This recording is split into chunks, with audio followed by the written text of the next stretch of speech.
Hi friends, good morning. நாம் இப்போ எங்கே இருக்கோம்னா ஏஜி பில்டிங்கில் இருக்கோம். இங்கே பாருங்கள், நம்ம 100th ஃப்ளோரில் இருக்கோம். அங்கேருந்து அதோட வியூ பாருங்கள், சீனிக் பாயிண்ட்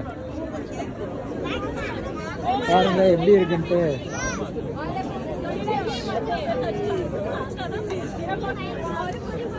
பார்த்தீங்களா ஃப்ரெண்ட்ஸ், கீழே எவ்வளோ பெரிய கார் குட்டி குட்டியாக தெரியுது.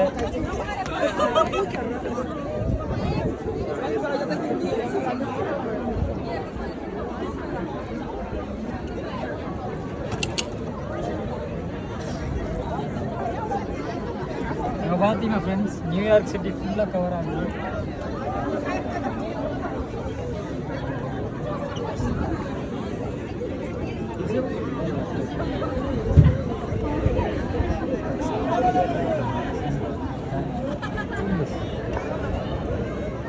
Thank you friends.